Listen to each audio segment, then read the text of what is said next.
Terima kasih Tuan Yang Dipertua. Saya akan membentangkan usul dan meneruskan dengan explanation dengan penjelasan tentang usul itu. Ya. Bismillahirrahmanirrahim. Assalamualaikum warahmatullahi wabarakatuh. Serta salam sejahtera dan salam keluarga Malaysia. Tuan Yang Dipertua, dengan penuh takzim, saya berdiri di dalam Dewan Yang Mulia ini untuk mengemukakan usul seperti berikut.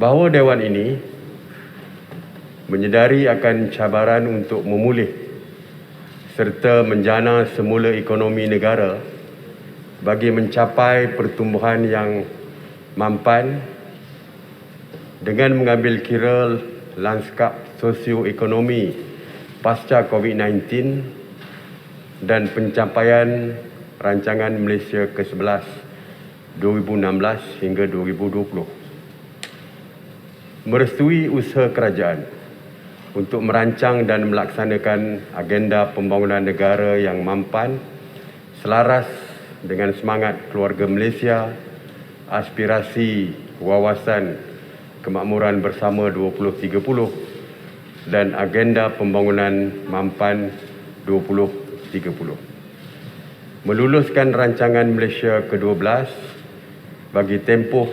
2021 hingga 2025 yang menetapkan hala tuju strategik bagi mencapai objektif keluarga Malaysia makmur, inklusif, mampan dengan memberikan tumpuan kepada usaha untuk merancangkan kembali pertumbuhan ekonomi, memastikan kemakmuran negara dapat diagih secara lebih adil dan saksama, serta mengekalkan kelestarian alam sekitar menurut Kertas Perintah CMD 1 tahun 2021 dan bahawa dalam meluluskan RMK 12, Dewan Yang Mulia ini menyeru seluruh rakyat Malaysia supaya berusaha dengan sepenuh komitmen dan iltizam yang jitu untuk membangunkan negara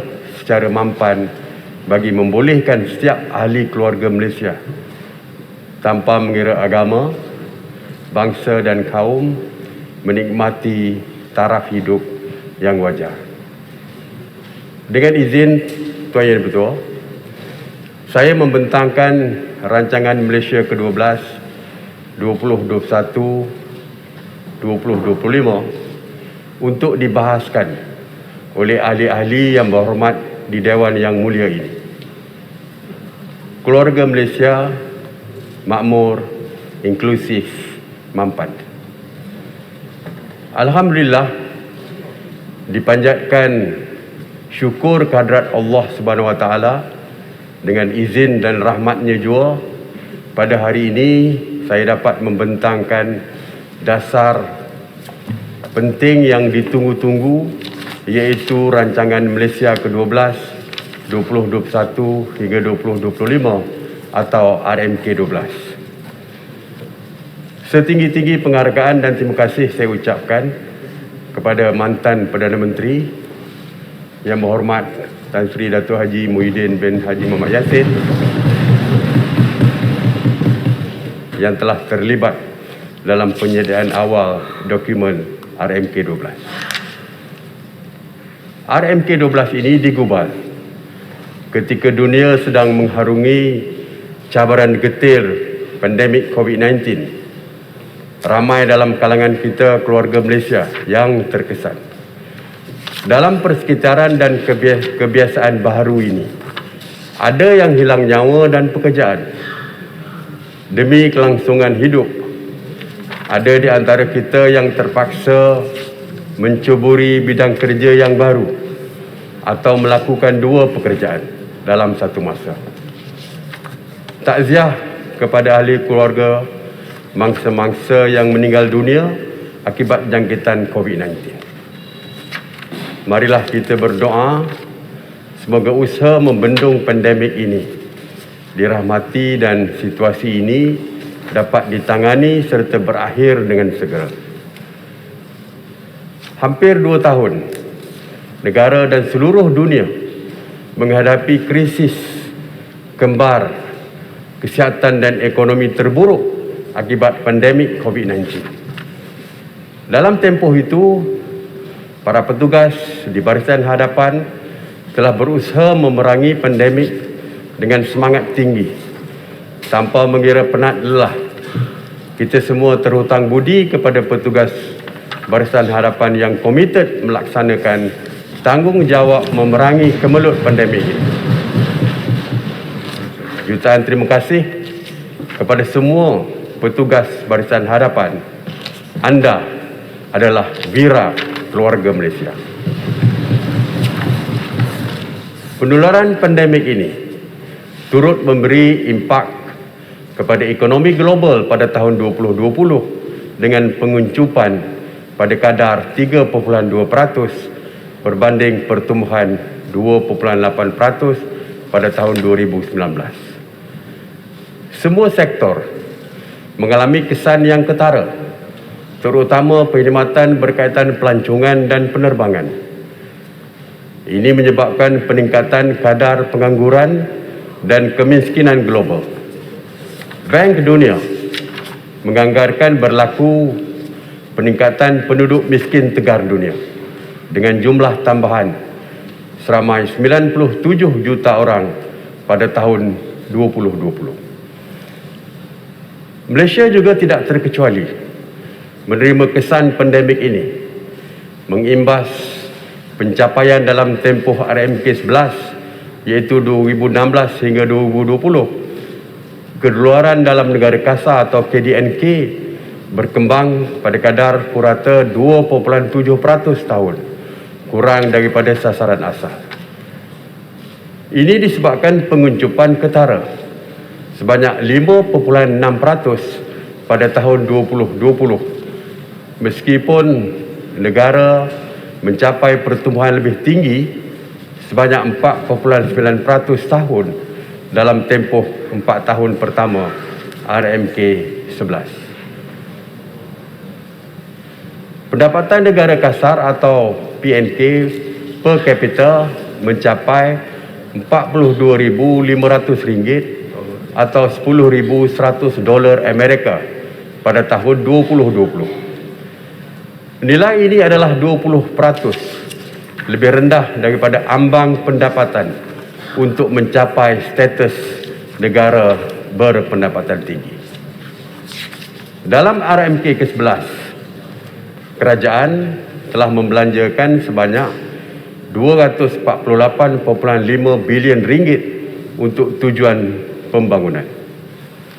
Ini merangkumi perbelanjaan untuk sektor ekonomi sebanyak 58%, sosial 26%, keselamatan dan pertahanan 11% dan pentadbiran am 5%. Bagi sektor ekonomi, perbelanjaan terbesar adalah untuk penyediaan infrastruktur dan utiliti asas.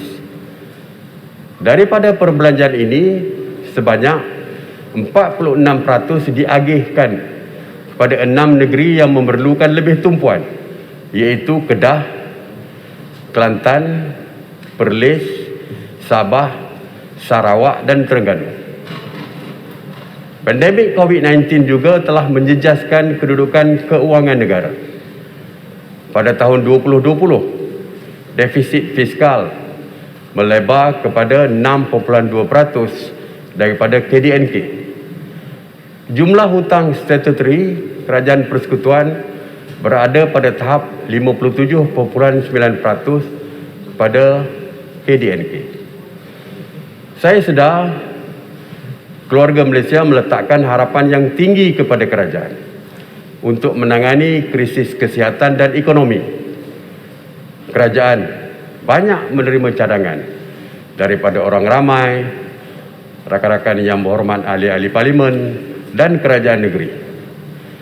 Namun oleh kerana keperluan yang amat besar untuk melindungi nyawa dan kehidupan, pada tahun 2020 dan 2021, ruang bagi melaksanakan projek pembangunan adalah amat terhad. Keadaan ini dijangka berterusan sehingga tahun hadapan. Oleh itu, peruntukan pembangunan kerajaan lebih ditumpukan kepada projek sambungan.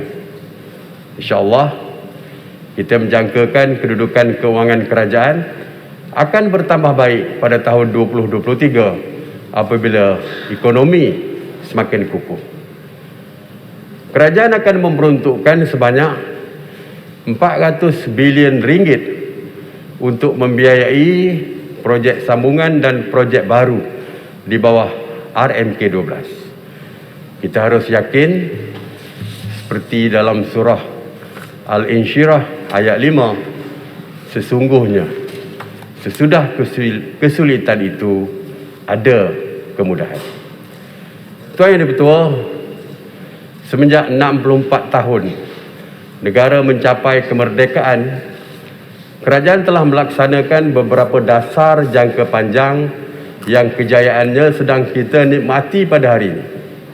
Dasar ekonomi baru 1971-1990 telah berjaya mengurangkan kadar kemiskinan dengan ketara dan menyusun semula masyarakat. Wawasan 2020 yang merangkumi dasar pembangunan nasional 1991-2000, dasar wawasan negara 2001-2010, dasar transformasi negara 2010-2020 telah meletakkan asas untuk Malaysia mencapai negara maju dan berpendapatan tinggi.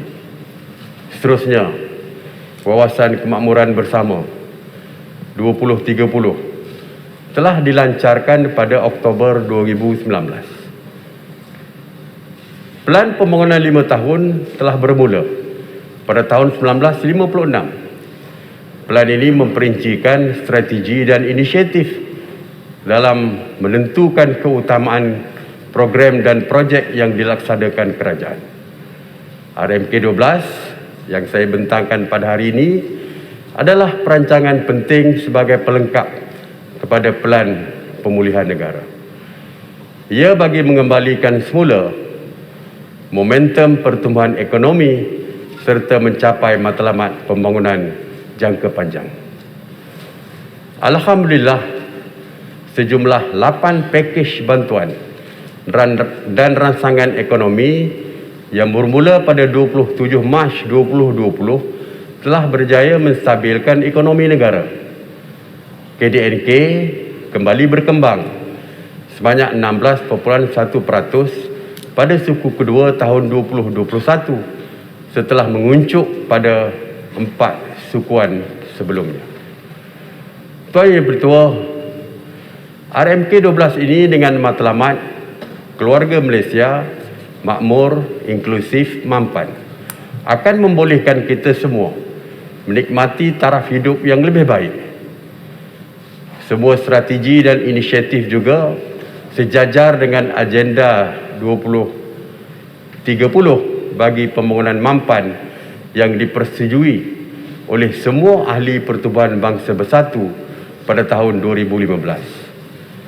Kita mahu memacu keluarga Malaysia ke arah negara maju dan berpendapatan tinggi serta kalis cabaran pada masa hadapan.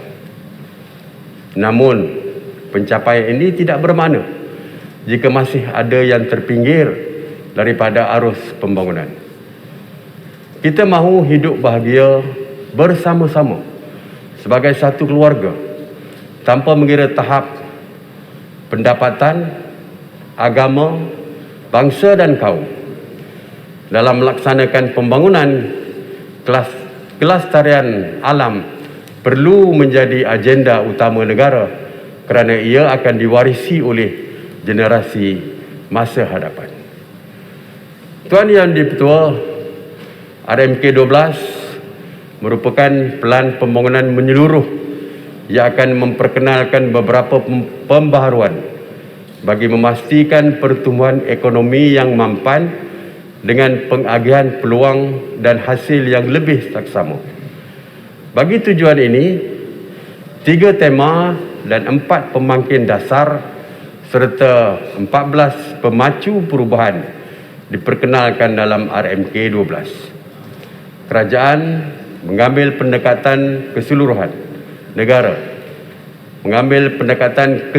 negara atau dengan izin whole of nation approach yang melibatkan seluruh jentera dan agensi kerajaan, industri serta masyarakat dalam misi tunggal untuk melaksanakan pembaharuan.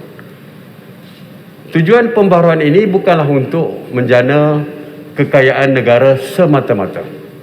Sebaliknya, untuk menangani beberapa cabaran struktur ekonomi, menyediakan tenaga kerja masa hadapan, meningkatkan kesejahteraan keluarga Malaysia dan merapatkan jurang pembangunan antara wilayah. Di samping itu, ia juga bagi memastikan pelaksanaan kaedah yang lebih berkesan dalam penyampaian perkhidmatan kepada rakyat. InsyaAllah, dengan terlaksananya pembaharuan ini pada tahun 2025, Malaysia akan menjadi sebuah negara berpendapatan tinggi dan mempunyai kualiti hidup yang lebih baik. Dan kita juga berhasrat untuk menjadikan Malaysia sebuah negara berteknologi tinggi. Secara terperinci, saya ingin berkongsi beberapa matlamat utama dalam tempoh RMK ke-12. Pertama, pertumbuhan KDNK disasarkan pada kadar 4.5 sehingga 5.5% setahun dalam tempoh 2021-2025. Kedua, pendapatan isi rumah dianggarkan sebanyak kira-kira RM10,000 sebulan pada tahun 2025. Ketiga, jurang KDNK per kapita antara wilayah Tengah dan Sabah dikurangkan kepada 1:2.5, manakala bagi Sarawak dikurangkan pada 1:1.2 pada tahun 2025. Keempat, pengurangan intensiti pelepasan gas rumah kaca atau dengan izin greenhouse gas atau GHG sebanyak 45% pada KDNK pada tahun 2030, dan berdasarkan intensif pelepasan pada tahun 2005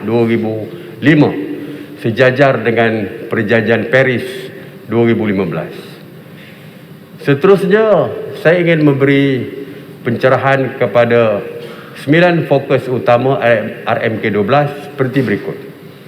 Pertama, perancakan pertumbuhan ekonomi. Kedua, memperkukuh pemangkin pertumbuhan. Ketiga, meningkatkan kesejahteraan keluarga Malaysia. Keempat, memantapkan keselamatan dan ketenteraman awam. Kelima, membasmi kemiskinan dan merapatkan jurang pendapatan. Keenam, memperkasa agenda Bumi Putera dan keluarga Malaysia. Ketujuh, melonjakkan pembangunan Sabah, Sarawak dan negeri-negeri kurang membangun. Kelapan, mempercepatkan pertumbuhan hijau. Dan kesembilan, meningkatkan kecekapan penyampaian perkhidmatan awam dan memastikan pelaksanaan dasar yang berkesan. Tuan Yang Dipertua, fokus pertama merancangkan pertumbuhan ekonomi. Fokus pertama ini tertumpu kepada usaha mengembalikan semula momentum pertumbuhan ke semua sektor ekonomi dan mewujudkan sumber pertumbuhan baru. Pertumbuhan beberapa industri yang strategik dan berimpak tinggi iaitu elektrik dan elektronik, perkhidmatan global, aeroangkasa, industri halal, kreatif, pelancongan, biojisim dan aktiviti pertanian pintar akan dilonjakkan. Transformasi perusahaan mikro, kecil dan sederhana atau PMKS juga akan diperkasa. Pertumbuhan sektor perkhidmatan akan disokong oleh strategi pemodenan sektor untuk menjadi hub perkhidmatan serentak. Dalam hal ini, dasar dan perundangan yang jelas serta persekitaran perniagaan yang kondusif akan diwujudkan bagi menggalakkan lagi pelaburan yang berkualiti. Selaras dengan perkembangan revolusi perindustrian keempat atau dikenali sebagai 4.1R, sektor pembuatan dijangka beralih kepada pengeluaran produk yang mempunyai nilai ditambah yang tinggi dan industri Malaysia menjadi pemain penting dalam rantaian nilai global. Sektor pertanian akan dipergiatkan dengan menggunakan teknologi pintar untuk meningkatkan produktiviti dan mengukuhkan tahap sekuriti makanan negara. Sektor pembinaan akan dirancangkan dengan penggunaan teknologi termaju, merangkumi realiti terimbuh atau dengan izin augmented reality dan reality maya atau virtual reality sejajar dengan plan strategik pembinaan 4.0 bagi meningkatkan lagi kecekapan dan produktiviti. Sektor perlombongan akan memberi penekanan kepada pengeluaran mineral di proses yang mempunyai nilai ditambah yang tinggi, aktiviti perlombongan yang lestari dan penghasilan bahan mineral baru. Pertumbuhan produktiviti akan dilonjakkan melalui aktiviti penyelidikan dan inovasi, penggunaan teknologi termaju, di samping mengurangkan kebergantungan kepada buruh kurang mahir. Perdagangan antarabangsa akan diperkukuh dengan mengenal pasti pasaran dan produk baru, menambah baik kecekapan fasiliti perdagangan dan meningkatkan daya saing industri ekspor utama. Selain daripada itu, kerjasama perdagangan akan digalakkan melalui ratifikasi perjanjian perdagangan bebas atau FTA baru seperti dengan izin Regional Comprehensive Economic Partnership atau RCEP. Kerajaan mahu melihat sektor swasta kembali memainkan peranan lebih besar bagi membantu negara memacu pertumbuhan ekonomi. Sehubungan dengan itu, saya memberi jaminan bahawa kerajaan akan mengurangkan kerenah birokrasi, menyediakan infrastruktur yang berkualiti dan berdaya harap, memperkukuh ekosistem bagi menyokong pelaburan swasta dan membangunkan tenaga kerja mahir. Dasar aspirasi pelaburan nasional ataupun NIA akan dijadikan kerangka utama bagi menarik pelaburan berkualiti dan meletakkan Malaysia sebagai hub pelaburan di rantau ini. Insentif sedia ada akan disemak semula untuk memberi fokus kepada pelaburan yang berasaskan teknologi termaju dan memenuhi aspek kelestarian alam sekitar. Ini akan dapat menyokong hasrat negara untuk mempercepatkan peralihan kepada industri berteraskan pembuatan termaju atau dengan izin advanced manufacturing tanpa menjejaskan alam sekitar. Tuan Yang Di-Pertua, PMKS merupakan tulang belakang kepada ekonomi negara. Pada akhir tahun 2020, bilangan PMKS dianggarkan hampir 1.2 juta bersamaan dengan 97.2% daripada keseluruhan jumlah perusahaan. Namun sebahagian besar PMKS masih kurang berdaya saing dan perlu diperkasa semula setelah terjejas akibat pandemik. Oleh itu, kerajaan komited untuk terus membantu dan menyokong pemulihan PMKS. Pada masa yang sama, PMKS digalak untuk meneruskan agenda transformasi digital bagi memacu pertumbuhan dalam norma baru pasca pandemik. Sekecita saya maklumkan, kerajaan telah bersetuju meluluskan beberapa program dan projek utama untuk dilaksanakan dalam RMK12 bagi melonjakkan pertumbuhan sektor dan industri strategik. Antaranya ialah dana pinjaman pelaburan penyelidikan dan pembangunan bidang aero angkasa, elektrik dan elektronik, penubuhan dengan izin Center of Excellence for Future Industry, dana harta intelek dan skim pembiayaan mudah bagi pendigitalan dan penerima gunaan teknologi untuk menyokong syarikat tempatan beralih kepada teknologi termaju.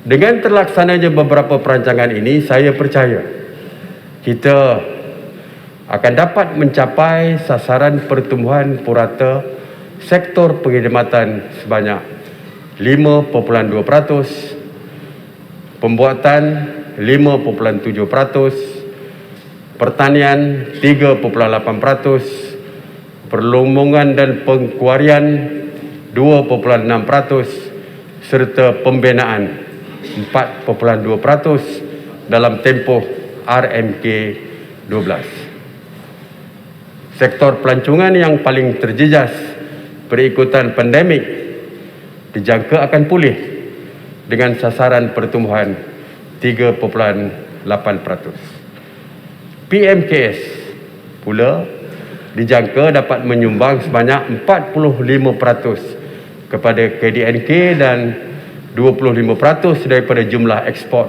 pada tahun 2025. Tuan Yang Di-Pertua, fokus kedua memperkukuh pemangkin pertumbuhan. Untuk Malaysia menjadi negara berperabatan dan berteknologi tinggi, kita tiada pilihan selain menerima guna teknologi baru dan berusaha mencipta serta membangunkan teknologi sendiri. Kita juga perlu memastikan infrastruktur diperkukuh dan bakat masa hadapan dibangunkan untuk memangkin pertumbuhan ekonomi.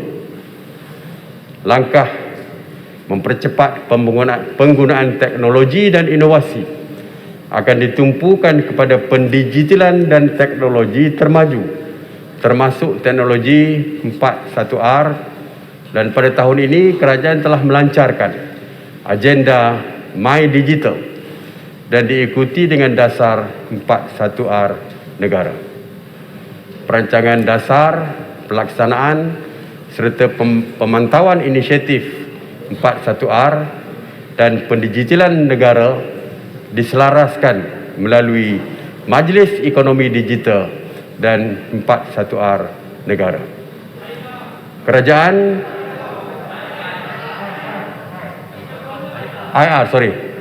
4IR.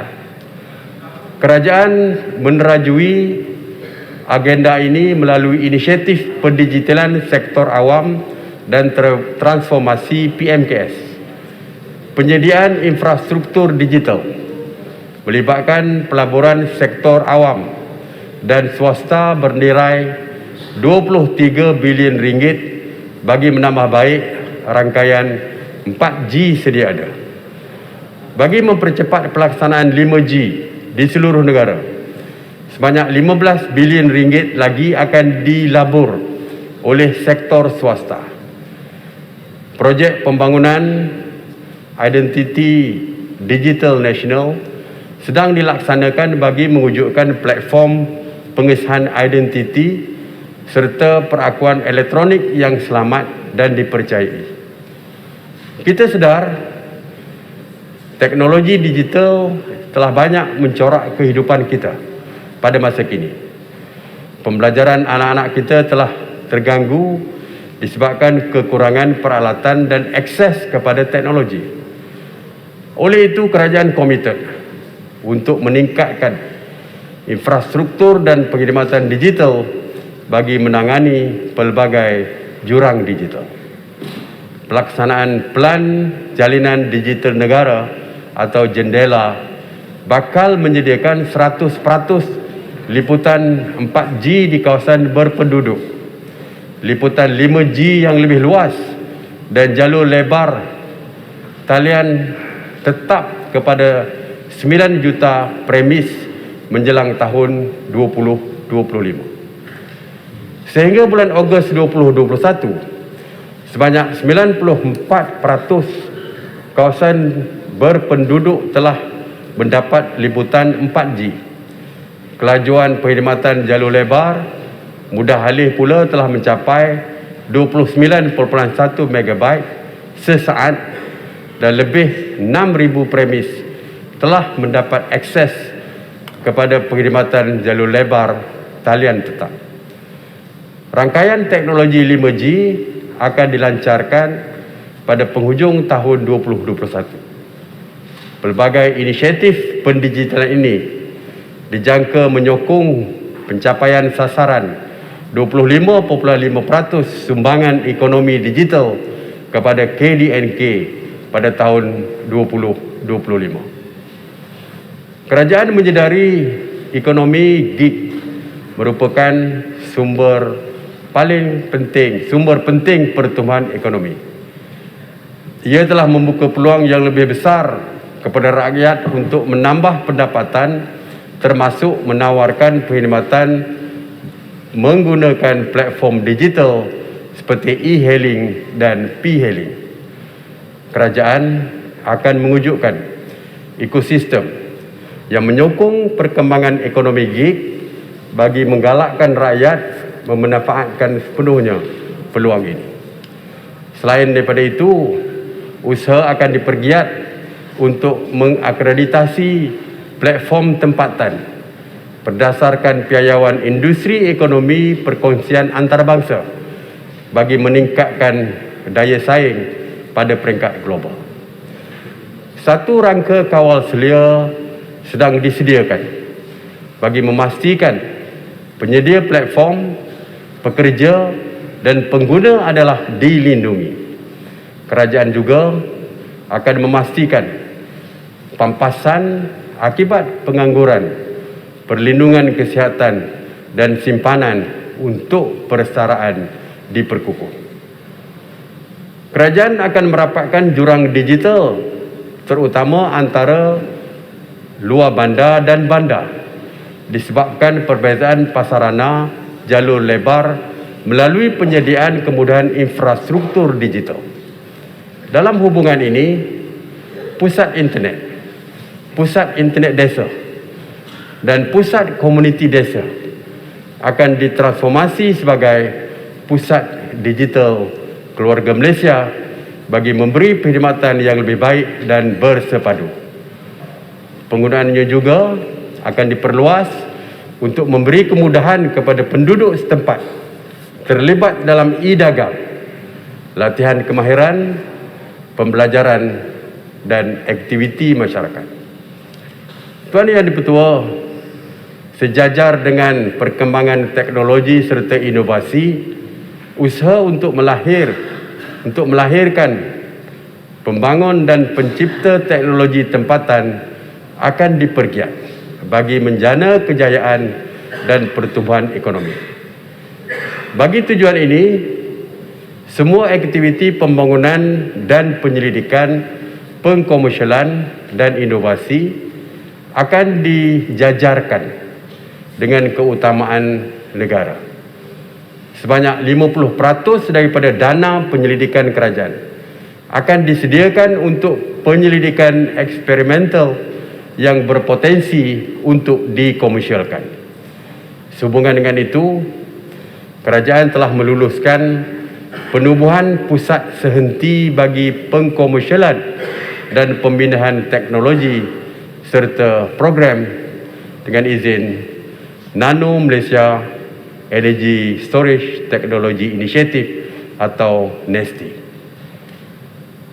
Bagi menyelaras aktiviti R&D dan CSR dan memastikan ianya bersesuaian dengan keutamaan nasional, unit pengurusan penyelidikan atau RMU telah ditubuhkan, dan peranan RMU adalah untuk mengurangkan pertindihan fungsi, memperkukuh kerjasama antara pihak industri, akademia dan kerajaan dalam pelbagai bidang serta meningkatkan kecekapan dalam penggunaan sumber sedia ada.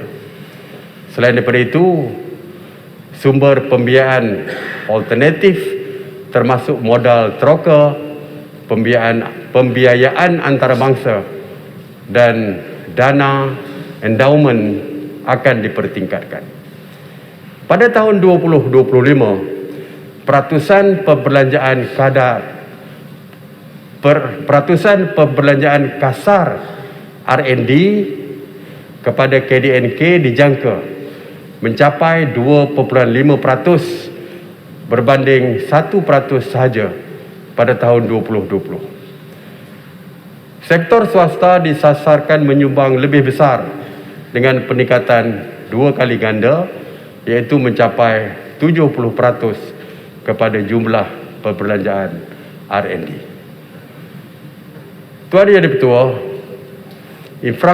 infrastruktur dan utiliti asas yang berkualiti dan berdaya harap seperti jalan raya, rel, bekalan air dan elektrik penting bagi merangsang pertumbuhan ekonomi, merapatkan jurang pembangunan antara wilayah dan seterusnya meningkatkan kesejahteraan hidup rakyat.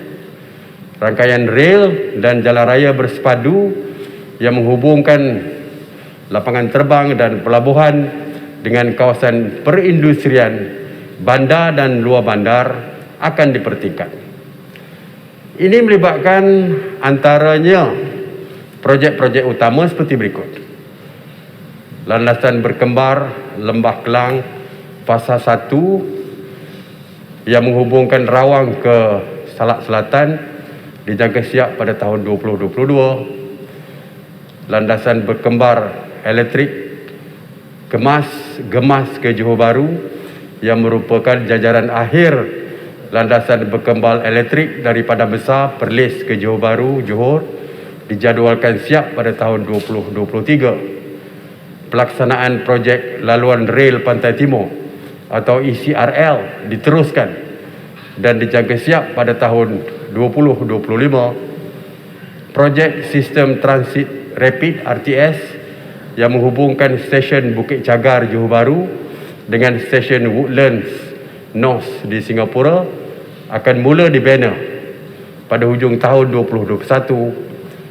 Lebuh Raya Pantai Barat yang melibatkan negeri Selangor dan Perak dijangka siap sepenuhnya pada tahun 2024. Projek Central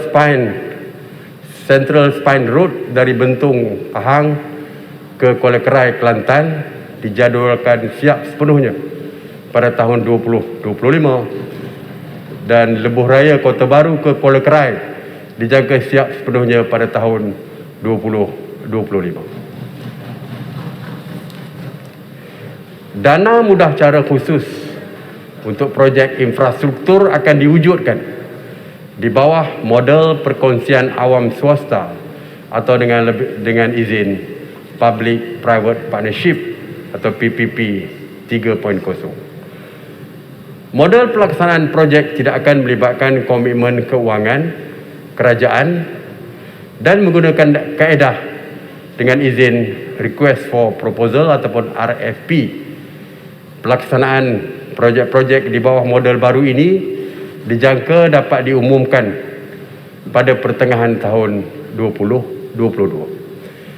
Jawatan kuasa khas PPP yang dipengerusikan oleh Ketua Setiausaha Negara ataupun KSN akan ditubuhkan bagi membolehkan perundingan projek PPP dapat diselesaikan dalam tempoh setahun. Untuk menjadi sebuah negara berpendapatan tinggi, pembangunan bakat amat penting. Oleh itu, sistem pendidikan perlu mengeluarkan modal insan berkualiti dan berkemahiran tinggi bagi memenuhi kehendak industri. Tumpuan diberikan untuk menambah baik seluruh sistem pendidikan negara serta menangani isu ketidakpadanan dalam pasaran pekerjaan. Bagi menambah baik sistem pendidikan negara, langkah utama yang akan dilaksanakan adalah seperti berikut. Pendidikan sains, teknologi, kejuruteraan dan matematik atau STEM akan diperkukuh bagi menyediakan murid dengan perubahan teknologi termasuk 4 IR. Persekitaran sekolah akan dijadikan lebih kondusif melalui penggantian 148 bangunan daif dengan kos berjumlah 1.6 bilion ringgit pada tahun 2021 dan 2022. Sebanyak 4 kompleks sekolah dan 5 buah sekolah baru akan dibina melibatkan kos sebanyak 848 juta ringgit. Program TVET akan diperkasa dengan menambah baik ekosistem, meningkatkan kualiti program melalui akreditasi, pengiktirafan dan persijilan badan bertaraf antarabangsa serta memperkenalkan sistem penerapan institusi TVET. Platform berpusat bagi data penawaran dan permintaan TVET akan dibangunkan. Sistem pendidikan tinggi yang lebih fleksibel akan diwujudkan dan kerjasama dengan industri di peringkat bagi menambah baik kualiti graduan dan memenuhi keperluan industri. Pelan pendidikan digital pada peringkat sekolah dan pengajian tinggi akan diperkenalkan bagi memastikan akses yang lebih luas kepada pendidikan yang berkualiti dan naik taraf kemudahan beberapa universiti awam, antaranya UiTM, UKM, UM, USM dan UUM. Dalam RMK ke-12, kerajaan akan memastikan lebih banyak pekerjaan yang berkemahiran tinggi diwujudkan melalui pelaksanaan inisiatif berikut. Pertama, menarik lebih banyak pelaburan baru yang berteknologi tinggi, menggalakkan industri beralih kepada automasi dan mekanisasi, menghadkan kemasukan pekerja asing berkemahiran rendah dan memperkukuh kolaborasi antara industri dan akademia. Tuan Yang di-Pertua, Pelan Strategik Kebolehpasaran Graduan 2021 hingga 2025 diperkenalkan untuk menangani isu ketidakpadanan dalam pasaran buruh. Selain daripada itu, dengan izin Job Creation Strategic Plan 2021-2023 akan diperkenalkan untuk membolehkan negara menyediakan tenaga kerja berdaya tahan dan berkemahiran tinggi yang diperlukan oleh industri. Pelaksanaan dua plan ini akan memastikan rakyat Malaysia mendapat manfaat daripada pewujudan peluang pekerjaan yang baru. Pandemik COVID-19 telah memberi kesan kepada beberapa sektor ekonomi yang mempunyai kebergantungan yang tinggi terhadap pekerja asing, terutamanya sektor pembinaan dan perladangan akibat pembekuan pengambilan pekerja asing. Bagi mengatasi isu ini, industri perlu meningkatkan penggunaan automasi dan mekanisasi dalam proses pengeluaran. Dalam tempoh jangka panjang, jumlah pekerja asing dalam tenaga kerja dihadkan kepada tidak melebihi 15%. Penguatkuasaan berkaitan pekerja asing akan diperkukuhkan bagi menyokong dasar ini. Tuan Yang di-Pertua, fokus ketiga, meningkatkan kesejahteraan keluarga Malaysia. Kesejahteraan hidup adalah hak asasi manusia dan hak ini tidak boleh dinafikan. Saya sedar dalam situasi pandemik COVID-19, rakyat menaruh harapan tinggi kepada kerajaan. Kerajaan akan sentiasa mencari jalan yang terbaik untuk memastikan kesejahteraan keluarga Malaysia dalam pelbagai aspek, terutamanya penjagaan kesihatan dan penyediaan kediaman yang berkualiti. Kerajaan kekal komited bagi memperkukuhkan sistem penjagaan kesihatan demi memastikan rakyat sihat dan produktif. Sehubungan dengan itu, kerajaan akan mengkaji semula keberkesanan sistem kesihatan sedia ada dan dasar kesihatan negara akan dirangka bagi meningkatkan kesiapsiagaan mengurus penyakit berjangkit serta krisis kesihatan. Pelan hala tuju pembangunan vaksin negara juga sedang ditamatkan bagi memastikan Malaysia mampu menghasilkan vaksin sendiri. Pelan ini juga membolehkan negara bersedia menghadapi sebarang pandemik pada masa akan datang. Di samping itu, Institut Penyakit Berjangkit Malaysia akan dibina di Bandar Anstek Negeri Sembilan pada tahun 2022. Penubuhan institut ini bertujuan mencegah penyakit, ketidakupayaan dan kematian yang disebabkan oleh penyakit-penyakit berjangkit. Kerajaan juga telah mengenal pasti langkah proaktif meningkatkan kesiapsiagaan hospital untuk mencapai nisbah 2.06 katil hospital bagi setiap 1,000 penduduk menjelang tahun 2025. Kerajaan akan turut membangunkan fasiliti kesihatan baru sebagai tambahan kepada 12 hospital yang sedang dibina di seluruh negara dan dijangka siap dalam tempoh RMK ke-12. Selain daripada itu, kelengkapan dan peralatan kesihatan termasuk keperluan unit rawatan rapi atau ICU akan ditambah. Dalam usaha untuk merapatkan jurang perbezaan fasiliti kesihatan bandar dan luar bandar, kerajaan akan membina dan menaik taraf klinik-klinik kesihatan di seluruh negara. Tuan Yang di-Pertua, selaras dengan dasar perumahan negara, kerajaan komited memastikan penyediaan rumah kediaman yang mencukupi, berkualiti dan mampu milik demi kesejahteraan keluarga Malaysia.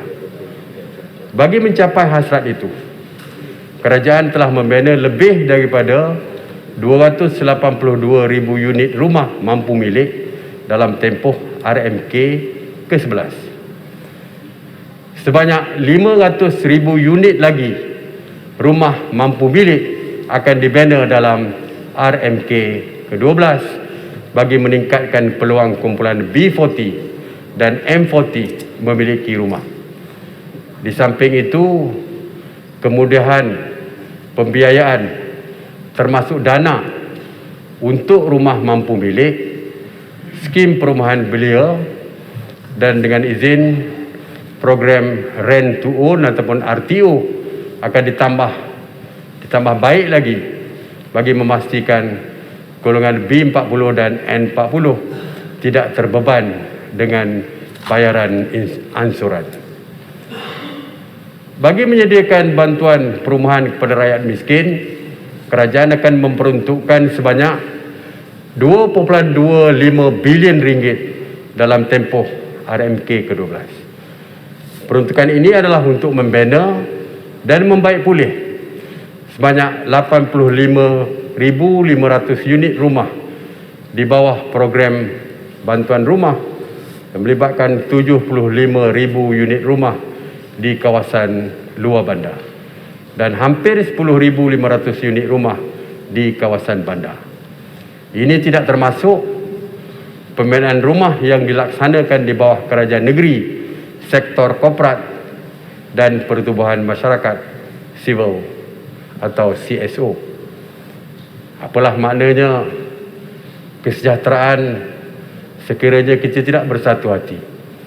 Sejarah telah mengajar kita betapa pentingnya untuk mengekalkan perpaduan dalam membina negara bangsa ini. Bagi memperkukuh kesepaduan keluarga Malaysia, program perpaduan dan sukan secara inklusif serta komprehensif akan dipergiat. Pengaduan rakyat yang berbilang kaum, agama dan bangsa selain integrasi nasional, silang budaya serta merentasi ideologi politik adalah tunjang kekuatan kita sebagai sebuah keluarga Malaysia. Marilah kita menggerakkan seluruh kekuatan untuk terus menyebarkan semangat patriotisme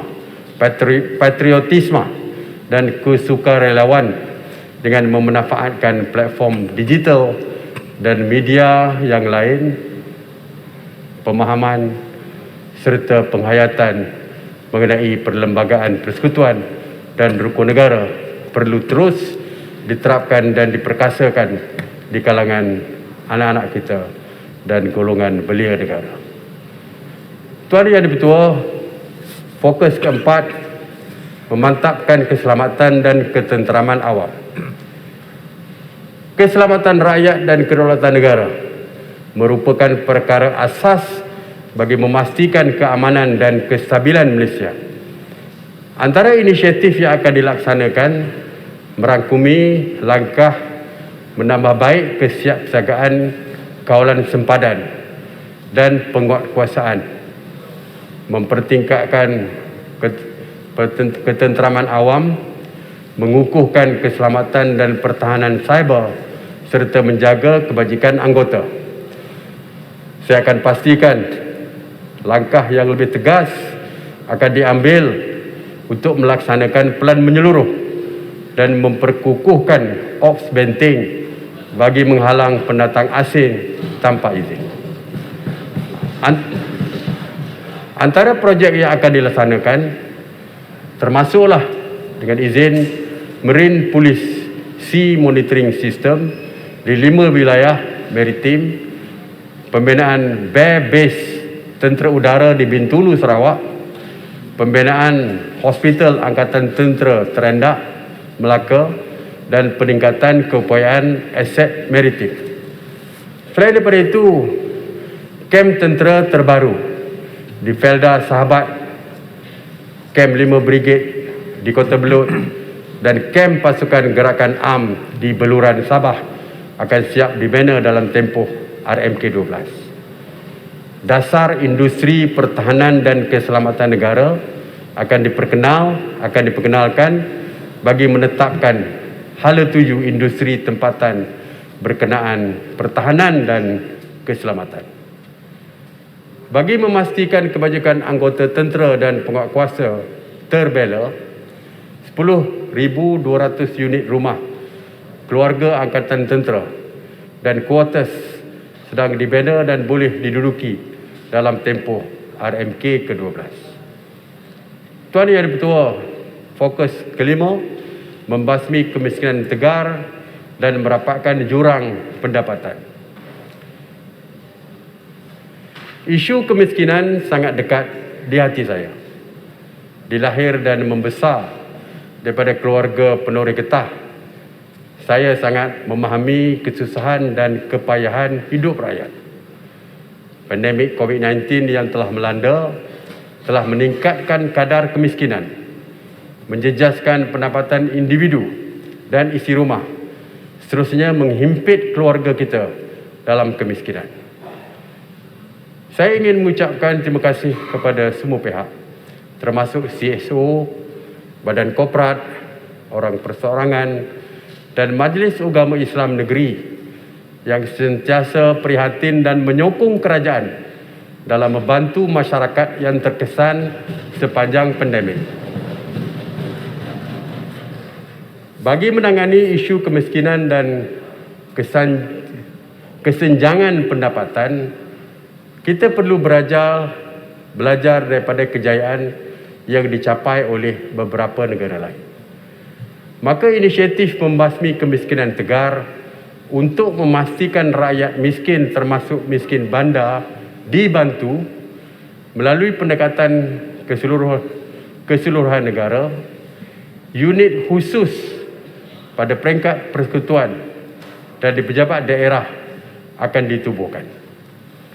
Unit ini akan bertanggungjawab menyelaras pengkalan data secara bersepadu serta semua program dan inisiatif yang dilaksanakan oleh kerajaan, sektor korporat dan CSO.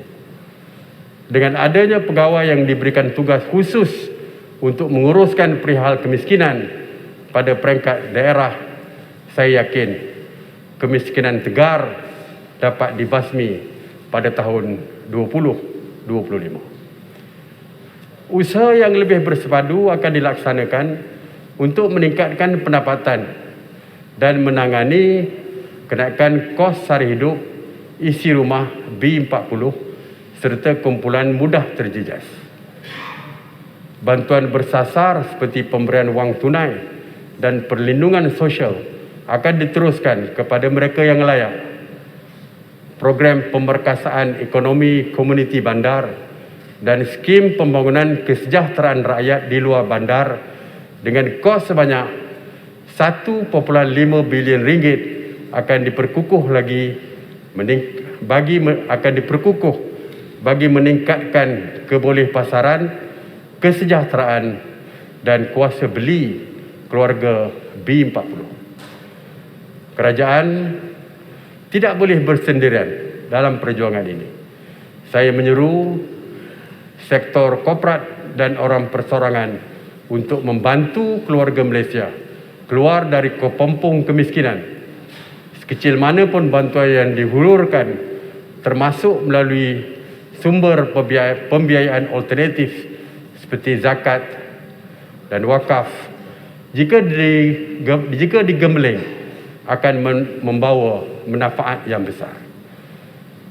Kemiskinan pada hari ini juga dilihat daripada pelbagai dimensi selain keuangan. Sehubungan dengan itu, dalam aspek pendidikan, lebih ramai murid daripada keluarga B40, B40 akan diberikan keutamaan untuk kemasukan ke sekolah berprestasi tinggi dan pemberian beasiswa. Dalam aspek kesihatan pula, akses kepada penjagaan kesihatan akan diperluas. Isu kekurangan zat dan tumbuh besaran dalam kalangan kanak-kanak daripada keluarga B40 semakin meningkat. Untuk tujuan itu, isu ini akan ditangani secara komprehensif, termasuk melalui makanan berkhasiat. Bagi meningkatkan keupayaan, kemahiran dan daya saing mencari pekerjaan golongan M40, program latihan dan latihan kemahiran semula serta aktiviti keusahawanan akan ditingkatkan. Mereka juga akan digalakkan untuk melanggan insuran kesihatan dan pekerjaan pada kadar yang mampu dibayar. Selain itu, kita akan memastikan anak-anak M40 mendapat akses kepada pendidikan berkualiti pada kes yang berpatutan, pada kos yang berpatutan.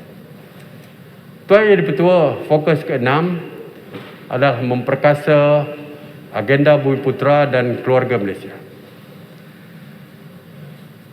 Keluarga Malaysia merangkumi Bumiputera, orang asli dan anak negeri Sabah yang mempunyai 42 etnik dan lebih 200 sub-etnik, antaranya suku kaum Kadazan, Dusun, Murut, Rungus dan Bajau. Juga Bumiputera Sarawak yang mempunyai 27 etnik, antaranya kaum Iban, orang Ulu, Melanau dan Bidayuh di samping kaum Cina, India dan lain-lain. Ahli keluarga ini yang berpendapatan rendah serta kumpulan khusus dan golongan mudah terjejas tanpa mengira kaum yang perlukan pembelaan dan bimbingan akan diberikan perhatian. Kerajaan sedar bahawa sebilangan besar Bumiputera masih lagi berpendapatan rendah dan miskin berbanding etnik lain. Jurang pendapatan penengah antara Bumiputera dan kaum Cina semakin melebar, iaitu 4 kali ganda pada tahun 2019 berbanding 1989. Saya memberi jaminan bahawa agenda Bumiputera akan terus diperkasa dan tidak akan diabaikan. Ini sebagaimana termaktub dalam perkara 153 Perlembagaan Persekutuan yang memberikan hak dan keistimewaan pada orang Melayu dan anak negeri, iaitu pribumi Sabah dan Sarawak dan kepentingan sah kaum-kaum lain. Hasrat kerajaan adalah untuk mencapai pembangunan sosioekonomi yang lebih adil, saksama dan inklusif selaras dengan semangat keluarga Malaysia. Agenda ini akan diterap dalam pelaksanaan semua dasar bagi memastikan ia menjadi komponen yang diberi keutamaan pada segenap peringkat dan aspek pembangunan. Semua pihak, termasuk pihak kerajaan, syarikat berkaitan kerajaan atau GLC dan syarikat pelaburan berkaitan kerajaan dan sektor swasta akan bersama-sama dalam menjayakan agenda ini. Bagi meningkatkan penyertaan Bumiputera dalam aktiviti ekonomi, akses dan peluang pendidikan serta pembangunan modal insan termasuk hufaz akan diperkukuh antaranya melalui inisiatif berikut.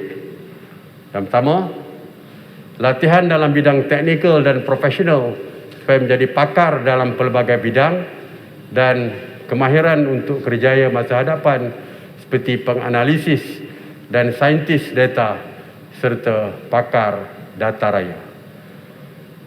Daya tahan dan kemampanan perniagaan Bumiputera akan dipertingkatkan lagi bagi mencapai sasaran 15% sumbangan PMKS Bumiputera kepada KDN pada tahun 2025. Pencapaian ini akan disokong melalui penyediaan pembiayaan dan pelaksanaan program baru termasuk dana kemakmuran Bumiputera untuk syarikat Bumiputera, skim pembiayaan kontrak ekspres di bawah MARA untuk kontraktor Bumiputera dan penyertaan lebih ramai usahawan Bumiputera mencuburi bidang ekonomi digital serta industri yang mempunyai potensi pertumbuhan yang tinggi. Bagi meningkatkan kejayaan Bumiputera, dasar pelaksanaan kota pemilikan kediaman Bumiputera akan diperkukuh melalui kerjasama yang lebih erat antara kerajaan persekutuan, kerajaan negeri dan pihak berkuasa tempatan. Selain daripada itu, bantuan keuangan, bimbingan dan pementoran oleh institusi keuangan akan diperluaskan bagi menyokong usahawan Bumiputera. Sebagai inisiatif untuk mengembang lagi ekonomi Islam, konsep wakaf akan diperluas sebagai strategi mempelbagaikan sumber keuangan untuk membiayai perniagaan dan meningkatkan ekuiti Bumiputera. Dalam hubungan ini, lebih banyak instrumen wakaf akan diperkenalkan termasuk mewujudkan satu dana wakaf di peringkat nasional bagi menggemeling lebih banyak sumber untuk keusahawanan dan membiayai program pembangunan sosioekonomi. Pelan induk wakaf nasional akan diwujudkan bagi memastikan pengurusan wakaf yang lebih cekap. Tuan Yang di-Pertua, pemilikan ekuiti korporat Bumiputera masih belum mencapai sasaran sekurang-kurangnya 30%. Pada hari ini saya ingin berkongsi status pemilikan ekuiti sektor korporat berasaskan nilai pasaran tahun 2019 seperti berikut. Pegangan Bumiputera hanya mencapai 17,2%. Bukan Bumiputera 25%. Pegangan asing 45,5% dan nomini 12,3%. Bagi memastikan pemilikan ekuiti Bumiputera yang mampan, kerangka jaringan keselamatan ekuiti akan diperkenalkan supaya penjualan saham atau syarikat Bumiputera hanya ditawarkan dan dijualkan kepada konsortium, syarikat atau individu Bumiputera yang lain. Di samping itu, pegangan dan pelupusan pemilikan oleh syarikat Bumiputera akan dikawal selia oleh kementerian dan agensi berkaitan selaku pengawal selia sektor. Dalam usaha menyelaras semua inisiatif ini, bahagian kemakmuran Bumiputera dengan mandat dan fungsi yang lebih jelas akan diwujudkan semula melalui penugasan semula pegawai di setiap kementerian dan agensi kerajaan. Langkah ini adalah bagi menambah baik tadbir urus pelaksanaan agenda Bumiputera. Satu rangka kerja tindakan pembangunan Bumiputera akan diumumkan pada penghujung tahun ini. Ia memperincikan beberapa inisiatif utama dalam merealisasikan aspirasi bagi meningkatkan status sosioekonomi Bumiputera. Tuan Yang di-Pertua, masyarakat orang asli adalah antara golongan rentan yang sentiasa mendapat perhatian oleh kerajaan. Sebahagian besar isi rumah orang asli adalah golongan B40 dengan kadar kemiskinan yang masih tinggi, iaitu 33,6% pada tahun 2019. Golongan ini adalah sebahagian daripada keluarga Malaysia yang kita perlu perkasakan untuk membangun bersama. Sehubungan dengan itu, pelan pembangunan sosioekonomi orang asli yang komprehensif sedang dirangka meliputi aspek daripada peningkatan pendapatan dan kesejahteraan sehingga infrastruktur asas. Pendidikan berkualiti akan menjadi kunci utama dalam mempercepatkan pembangunan sosioekonomi masyarakat orang asli. Peluang murid orang asli mendapat pendidikan hingga ke tingkatan 5 akan dipertingkat. Sekolah model khas komprehensif 9 atau K9 akan ditambah dan sebahagiannya dinaik taraf kepada sekolah model khas komprehensif 11 atau K11. Aspek pengajaran dan pembelajaran akan ditambah baik, termasuk meningkatkan kualiti guru dan kemudahan di sekolah. Saya juga menyedari masih terdapat isi rumah kaum Cina yang berpendapatan rendah, khususnya di kampung baru seluruh negara. Kerajaan juga akan terus membantu kumpulan ini dengan meningkatkan akses dan penambah baik skim pinjaman khas penduduk kampung baru. Kemudahan ini bertujuan untuk mereka mengembangkan perniagaan dan terlibat dalam keusahawanan. Selain daripada itu, program infrastruktur asas dan ameniti sosial akan diteruskan bagi meningkatkan kesejahteraan penduduk di kampung baru Cina.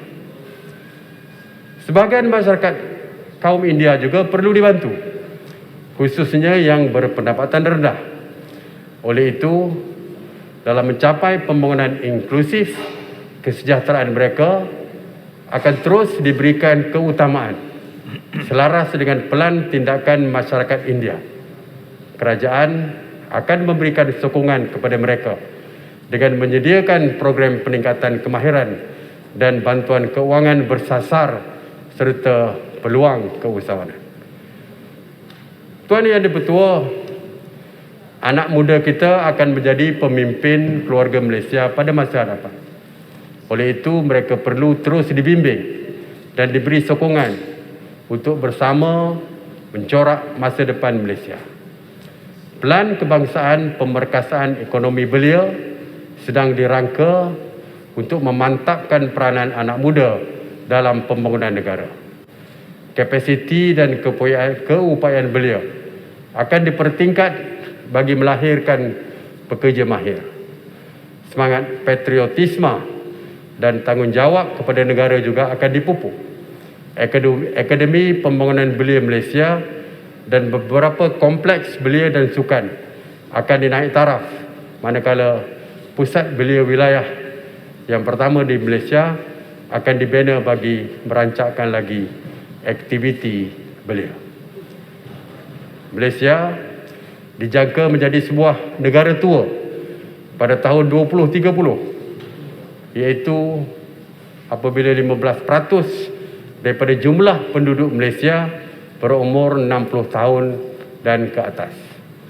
Bagi memastikan keperluan warga emas terpelihara, kerajaan akan memperbanyakkan sistem sokongan kepada warga emas. Sehingga hari ini sebanyak 140 pusat warga emas telah diwujudkan dan kerajaan merancang untuk memperluaskan usaha ini ke seluruh kawasan parlimen. Malaysia juga perlu mewujudkan lebih banyak bandar mesra warga emas pada masa akan datang. Sistem pendaftaran warga emas nasional akan ditambah baik dan liputannya diperluaskan. Jumlah orang kurang upaya ataupun OKU yang berdaftar telah meningkat sebanyak 6%, sebanyak 8%, iaitu daripada 548,000 pada tahun 2019 kepada 593,000 pada tahun 2020. Kumpulan ini akan terus diperkasa dengan melaksanakan program seperti dengan izin job coach, pemulihan dalam komuniti, perkhidmatan pusat kehidupan berdikari, program keusahawanan OKU dan karnival kerjaya khas. Usaha memperkasakan gender dalam pembangunan akan diteruskan dengan meningkatkan penglibatan wanita dalam sektor ekonomi dan proses membuat keputusan. Penyertaan wanita dalam pasaran kerja disasarkan mencapai 59% pada tahun 2025. Akses dan kualiti perkhidmatan penjagaan dan pendidikan awal kanak-kanak serta penjagaan warga emas dengan iuran yang berpatutan akan dipertingkat. Ini akan mendorong lebih ramai wanita untuk kekal atau kembali bekerja. Pembangunan ekonomi usahawan wanita akan diperkukuh dengan meningkatkan akses kepada pembiayaan dan aktiviti latihan kemahiran. Usahawan wanita juga akan digalakkan untuk menjalankan aktiviti perniagaan secara dalam talian untuk memperluaskan pasaran. Rangka kerja bagi memperkasakan gender akan diperkenalkan serta undang-undang sivil dan syariah akan diperkukuhkan bagi menangani isu berkaitan wanita. Tuan Ibu Ketua, fokus ketujuh adalah melonjakkan pembangunan Sabah dan Sarawak dan negeri-negeri kurang membangun. Seperti yang telah saya nyatakan sebelum ini, saya komited untuk menyelesaikan isu-isu berhubung tuntutan Sabah dan Sarawak berdasarkan Perjanjian Malaysia 1963 atau MA 63. Ini termasuklah keperluan infrastruktur asas, kawal selia gas dan elektrik, aspek pendigitalan dan keselamatan. Oleh itu, pembangunan negeri Sarawak dan Sabah dan Sarawak akan terus diberikan keutamaan pada RMK 12. Penyediaan infrastruktur asas akan diperluas dengan membina jambatan dan menaik taraf 1,400 km jalan berturak luar bandar serta menyiapkan pembinaan 1,150 km lebuh raya Pen Borneo. Usaha mengurangkan jurang pembangunan ekonomi antara negeri, antara wilayah serta antara bandar dan luar bandar akan terus diberikan tumpuan. Usaha melonjakkan pertumbuhan negeri kurang membangun terutamanya Sabah dan Sarawak akan dipergiatkan. Ia bermatlamat untuk mempercepatkan pertumbuhan KDNK yang perlahan di negeri Kedah, Kelantan, Perlis, Sabah, Sarawak dan Terengganu, serta mengurangkan kadar kemiskinan terutama di Sabah, Kelantan dan Sarawak. Bagi tujuan ini, sekurang-kurangnya 50% daripada keseluruhan peruntukan pembangunan asas persekutuan akan diagihkan kepada negeri-negeri tersebut. Peruntukan ini akan ditumpukan kepada penyediaan infrastruktur asas, pendigitalan, pendidikan, perkhidmatan penjagaan kesihatan dan pembangunan ekonomi. Saya sendiri akan memantau pelaksanaannya secara dekat. Seperti saya umumkan semasa Hari Malaysia, peruntukan sejumlah 7.7 bilion ringgit iaitu 3.61 bilion ringgit kepada negeri Sabah dan 4.09 bilion ringgit kepada negeri Sarawak disediakan bagi pelaksanaan jendela sepanjang tempoh RMK12. Dengan peruntukan ini, liputan jalur lebar akan dipertingkat melalui pembinaan infrastruktur digital, termasuk pembinaan menara atau pemancar telekomunikasi. Sehingga Ogos 2021, sebanyak 2,645 infrastruktur digital siap dipasang di Sabah dan 2,117 di Sarawak. Bagi menambah baik bekalan elektrik, loji jana kuasa baru akan dibina dan talian penghantaran grid Timur Barat Sabah akan dinaik taraf. Projek pembinaan hidroelektrik Sabah, pembinaan di hidroelektrik Baleh di Sarawak dijangka siap pada tahun 2025. Perkhidmatan penjagaan kesihatan akan dapat dipertingkat dengan siapnya hospital pengajar UMS Universiti Malaysia Sabah dan hospital pengajar Universiti Malaysia Sarawak. Pembinaan 26 buah klinik baru akan dapat menambah baik perkhidmatan penjagaan kesihatan di klinik desa di kedua-dua negeri ini. Selain daripada itu, pembinaan rumah baru dan pembaikan rumah daif di bawah program bantuan rumah akan memberi manfaat kepada 26,000 isi rumah miskin di Sabah dan Sarawak. Bagi menjamin keselamatan dan meningkatkan hubungan ekonomi dengan Kalimantan Indonesia, pos kawalan sempadan yang baru di Manalunas, Simanggaris dan Kalabakan Sabah akan dibina, manakala kompleks ICQS Terbedu dan Serikin Sarawak akan dinaik taraf. Selain daripada itu, projek jalan dari sempadan Bekalalan kompleks CIQ menghala ke Lawas akan dimulakan pembinaan pada tahun 2022. Dengan pelaksanaan strategi dan inisiatif untuk melonjakkan pembangunan Sabah dan Sarawak ini, pertumbuhan purata KDNK tahunan negeri Sabah dijangka meningkat pada kadar 6.5% dan pada kadar 5.3% di Sarawak pada kadar 5.3% dalam tempoh 2021 hingga 2025. Saya berkeyakinan kedua-dua negeri ini mempunyai keupayaan dan kekuatan sumber yang boleh dioptimumkan sepenuhnya. Dengan itu, pertumbuhan sebenar boleh menjadi lebih tinggi daripada jangkaan ini. Tuan Yang Dipertua, dalam usaha mentransformasikan kawasan luar bandar, aktiviti ekonomi yang mempunyai nilai ditambah yang tinggi akan dirancangkan melalui platform e-dagang, pertanian pintar dan industri luar bandar. Infrastruktur luar bandar akan dipertingkatkan dengan membina dan menaik taraf 2,800 km jalan berturap. Antaranya Jalan Nangga Tuli ke Rumah Bujah, Nangga Pelagus di Kapit, Sarawak dengan kos banyak 280 juta ringgit.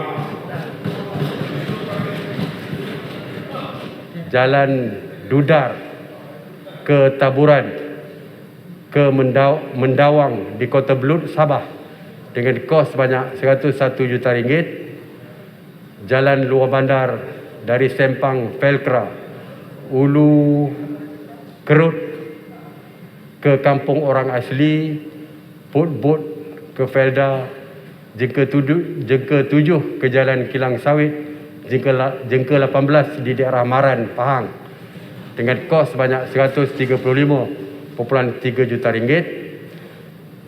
Dan jalan baru dari Kampung Gagu ke Ulu Beranang, Negeri Sembilan dengan kos projek 179.2 juta ringgit. Selain daripada itu, usaha juga akan dipertingkatkan untuk memastikan akses kepada bekalan air bersih mencapai 98% dan bekalan elektrik 99%. Bagi mempergiatkan aktiviti sosioekonomi setempat pula, pada projek-projek kecil luar bandar akan terus dilaksana seperti program amenity social dengan peruntukan sebanyak 310 juta ringgit dan pembinaan jalan perhubungan desa dengan kos banyak 1.6 bilion ringgit. Usaha ini dijangka dapat membantu merapatkan jurang pendapatan antara luar bandar dan bandar. Saya menghargai setiap titik peluh dan penat lelah peladang, penternak dan nelayan. Mereka juga merupakan sebahagian daripada komponen penting dalam pembangunan luar bandar. Keluarga kita ini harus dibawa bersama dalam transformasi ekonomi negara. Kerajaan giat melaksanakan Pelan Pemulihan Felda untuk mengembalikan kegemilangan agensi ini dalam membela nasib rakyat. Pemulihan ini melibatkan penstrukturan semula keuangan Felda dan memperkasa taraf sosioekonomi warga Felda. Hasrat kerajaan adalah untuk menjadikan Felda peneraju dalam pertanian pintar dan pengeluaran makanan negara. Kita mahu Felda lebih mampan dan menjadi contoh atau dengan izin role model dalam transformasi komuniti luar bandar yang moden dan progresif. Isu perumahan generasi kedua akan ditangani dengan memperkenalkan semula model pembangunan perumahan berasaskan konsep bina sendiri oleh generasi kedua. Melalui model ini, generasi kedua akan ditawarkan tapak rumah dan reka bentuk yang standard oleh kerajaan. Tuan Yang Di-Pertua, fokus ke-8, mempercepatkan pertumbuhan hijau. Pembangunan ekonomi tidak harus menjejaskan alam sekitar. Manakala liputan kawasan hijau perlu dipertahankan.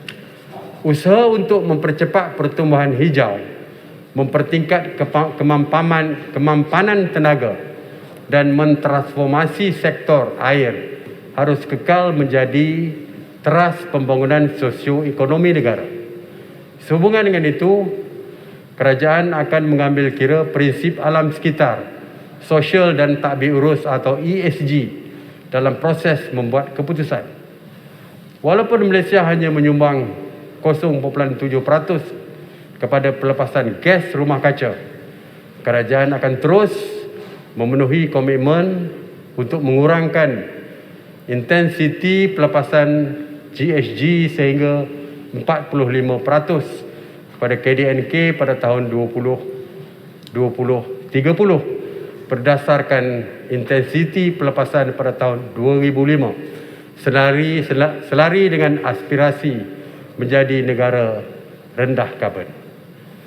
Saya menyambut baik inisiatif sektor swasta yang telah mengambil langkah ke hadapan melalui komitmen bagi mencapai dengan izin net zero carbon emissions.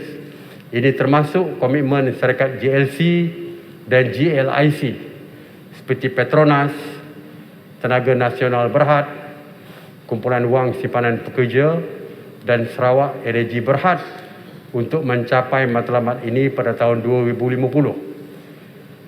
Saya menggesa agar syarikat lain mencontohi inisiatif ini dengan menyatakan komitmen yang sama. Langkah ini menjadi semakin penting apabila rakan dagangan, pasaran modal dan institusi keuangan meletakkan syarat pematuhan kepada prinsip ESG dalam keputusan pelaburan dan pengeluaran produk mereka. Tuan Yang Bertuah, kerajaan akan bersama-sama pihak swasta dalam menjayakan matlamat ini. Pada hari ini, saya memberikan komitmen bahawa Malaysia akan menjadi negara neutral carbon seawal-awalnya pada tahun 2050. Bagi menyokong usaha ini, instrumen ekonomi seperti carbon pricing dan cukai karbon akan diperkenalkan.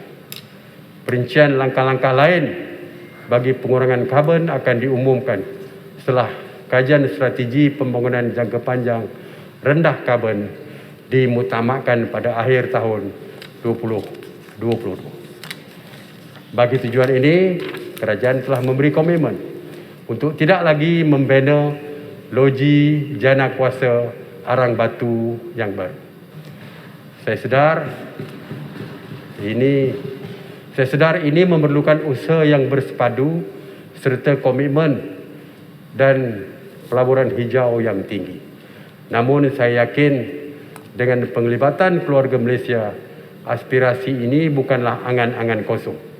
Komitmen ini akan memastikan Malaysia seiring dengan usaha negara lain untuk mencapai matlamat global dalam menangani perubahan iklim dan meningkatkan daya saing negara. Dalam usaha kerajaan untuk mencapai matlamat pembangunan mampan, Pertubuhan Masyarakat Sivil atau CSO akan diiktiraf sebagai rakan pembangunan. Bagi tujuan ini, peranan CSO akan diinstitusikan dalam pelbagai mekanisme takbir urus, terutama dalam pelaksanaan dan pemantauan program pembangunan pada peringkat akar umbi bagi mencapai Agenda 2030. Dasar tenaga negara yang komprehensif akan diperkenalkan untuk menyediakan hala tuju strategik jangka panjang bagi menyokong aspirasi negara neutral carbon.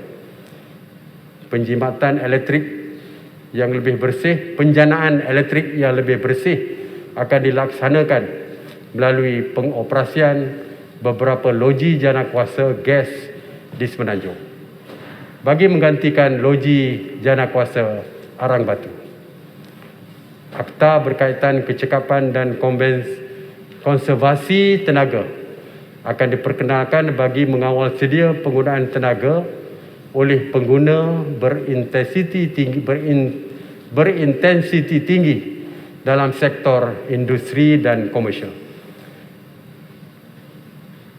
Penjanaan tenaga boleh baharu daripada solar, biogesim dan biogas disasarkan meningkat pada 31% daripada jumlah kapasiti terpasang pada tahun 2025. Model ekonomi kitaran akan dilaksana di bawah RMK 12 bagi mengurangkan pencemaran, penjanaan sisa dan kebergantungan kepada sumber asli. Konsep tanggungjawab pengeluar akan dipergiat bagi meningkatkan pelaksanaan penggunaan dan pengeluaran mampan. Di samping itu, pelaburan hijau akan terus digalak, termasuk untuk projek di bawah pendekatan kerjasama awam dan swasta serta GLC. Tuan Yang Di-Pertua, pembangunan bandar hijau yang berdaya tahan akan terus dipergiat. Sebanyak 120 bandar disasarkan mencapai status bandar mampan, dan bagi tujuan ini pelaksanaan inisiatif Pelan Tindakan Bandar Hijau dan sistem analitik data raya pelbagai dimensi akan diperkenalkan. Kerajaan juga akan memberi keutamaan kepada pembangunan industri pengeluaran kenderaan cekap tenaga iaitu EEV bagi menyokong inisiatif mobiliti mesra alam. Bagi memastikan langkah mitigasi dan adaptasi perubahan iklim yang terselaras dan menyeluruh, Pelan Hala 7 untuk mengurangkan pelepasan gas rumah kaca dan Pelan Adaptasi Kebangsaan akan diperkenalkan. Selain daripada itu, inisiatif perolehan hijau kerajaan akan diperluas ke peringkat kerajaan negeri dan pihak berkuasa tempatan. Melalui pelaksanaan inisiatif ini, perolehan hijau kerajaan disasarkan meningkat kepada 25% pada tahun 2025. Pemeliharaan dan pemuliharaan kepelbagaian khazanah semula jadi negara akan terus dipertingkat. Mekanisme dengan izin ecological fiscal transfer akan ditambah baik dalam menyokong langkah kerajaan negeri memulihara kawasan hutan, santuari kehidupan liar yang semakin terancam seperti harimau belang, tapir dan gajah akan dipertingkat bagi tujuan konservasi. Pelan rangka tindakan ekonomi biru akan diperkenalkan untuk menentukan hala tuju pembangunan kawasan pesisir pantai dan marin secara mampan. Saban tahun rakyat di seluruh negara dilanda bencana banjir dan tanah runtuh. Bencana ini telah mengakibatkan kerosakan harta benda, kehilangan nyawa dan mata pencarian. Baru-baru ini berlaku bencana seperti fenomena kepala air di daerah Yan dan Kuala Muda di Kedah, banjir di Penampang Sabah, serta tanah runtuh di Kemensah Heights, Selangor. Sehubungan dengan itu, penjagaan alam sekitar adalah amat penting bagi melindungi nyawa dan mengurangkan kerugian harta benda. Dalam hubungan ini, beberapa projek dengan kos banyak 18 bilion ringgit bagi tempoh RMK12 dan RMK13 akan dilaksanakan di bawah program Tebatan Banjir, pengurusan lembangan sungai, bersepadu dan kawalan hakisan pantai serta program ramalan dan amaran banjir. Sektor air perlu ditransformasi secara menyeluruh bagi menjamin bekalan dan kemampanan. Agenda transformasi sektor air 2040 akan diperkenalkan dalam RMK 12 bagi meningkatkan kecekapan pengurusan, mengoptimumkan potensi bagi menjaga kekayaan serta mewujudkan peluang pekerjaan baru. Pelaksanaan agenda ini melibatkan 4 fasa, dan fasa pertama penerimaan gunaan pengurusan sumber air bersepadu akan dipergiat pada peringkat persekutuan negeri dan daerah.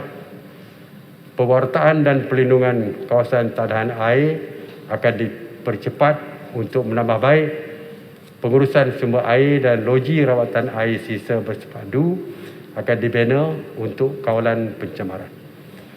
Tadbir urus air akan ditambah baik melalui pemerkasaan peranan dan penglibatan rakyat, memperkukuh aktiviti penguatkuasaan dan semakan undang-undang.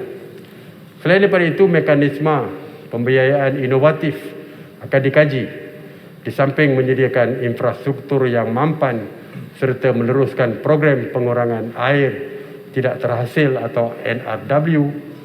Pelaksanaan inisiatif ini akan mengurangkan tahap NRW kepada 25% pada tahun 2025. Kerajaan telah meluluskan projek infrastruktur air dengan kos RM25.3 bilion untuk menambah baik liputan dan perkhidmatan air. Tuan Yang di-Pertua, fokus ke-9 meningkatkan kecekapan penyampaian perkhidmatan awam dan memastikan pelaksanaan dasar yang berkesan. Saya ingin memberi komitmen bahawa perkhidmatan awam yang menjadi nadi pentadbiran negara akan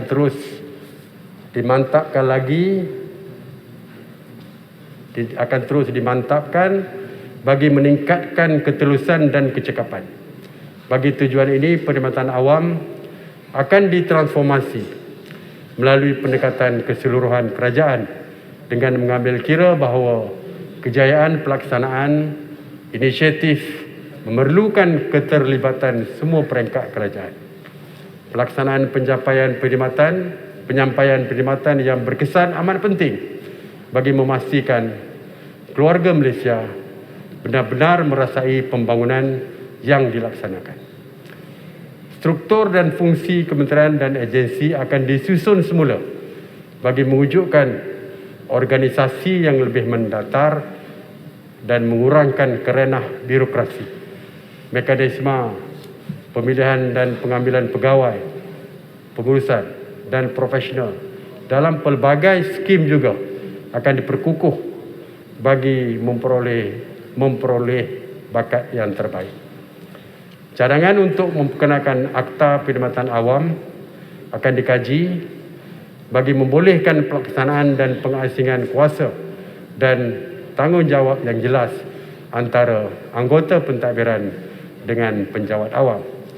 Di samping itu, pendigitalan perkhidmatan awam akan terus dipertingkat. Plan strategik pendigitalan sektor awam 21-25 yang baru dilancar menggariskan hala tuju strategik pelaksanaan pendigitalan sektor awam bagi memacu agenda kerajaan digital yang mampan ke arah membentuk masyarakat digital. Kerajaan menyasarkan perkhidmatan dalam talian peringkat awal ke akhir atau dengan izin end-to-end meningkatkan kepada 80% pada tahun 2025. Rangka dasar tadbir urus data nasional akan dibangunkan untuk menggalakkan perkongsian data antara sektor awam dan swasta yang lebih meluas. Saya sedar anak muda hari ini sentiasa ingin menyuarakan hasrat dan pandangan mereka untuk bersama-sama membangunkan negara melalui amalan demokrasi. Bagi merealisasikan hasrat anak muda tersebut, kerajaan akan memastikan pindaan perlembagaan yang membolehkan warga negara berumur 18 tahun dapat mengundi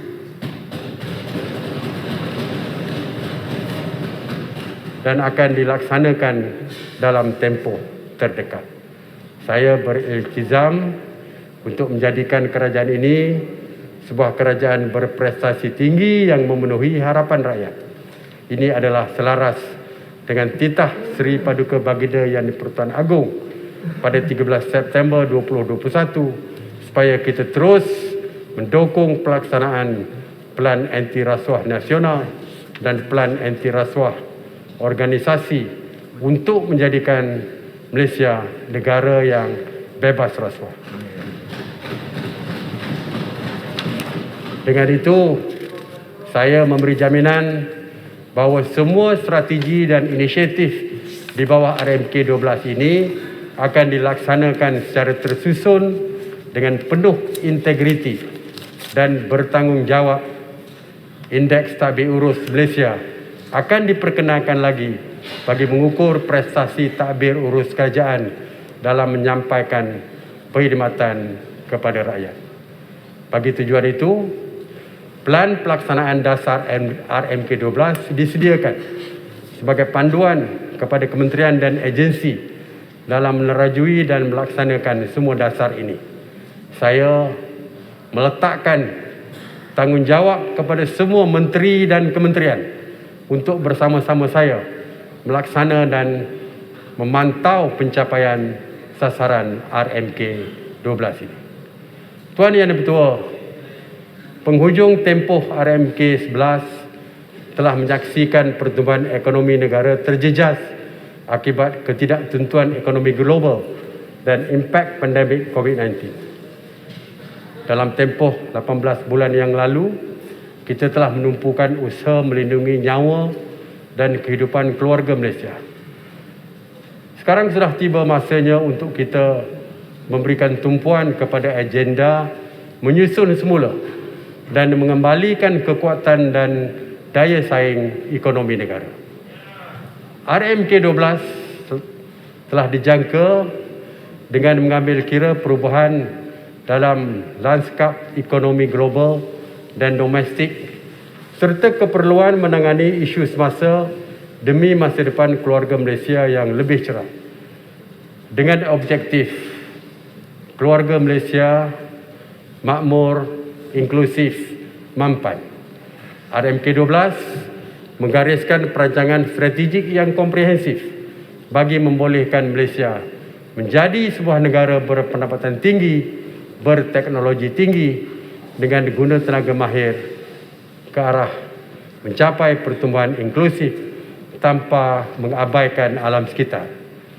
Pada masa yang sama, kerajaan akan berusaha bersungguh-sungguh untuk meningkatkan kesejahteraan rakyat dan memastikan tiada siapa yang tertinggal. Sesungguhnya, krisis ini telah menyatukan kita semua. Krisis ini juga telah membuka peluang untuk kita membuat transformasi. Pada 13 September lalu, kita telah mencipta sejarah. Buat pertama kali, kerajaan dan pembangkang telah memeterai memorandum persefahaman untuk transformasi dan kestabilan politik. Ini adalah hasil daripada dasar kerajaan yang inklusif. Harapan saya, persefahaman ini akan membolehkan kita memberikan tumpuan kepada usaha memerangi pandemik dan meletakkan negara pada asas pertumbuhan yang lebih kukuh.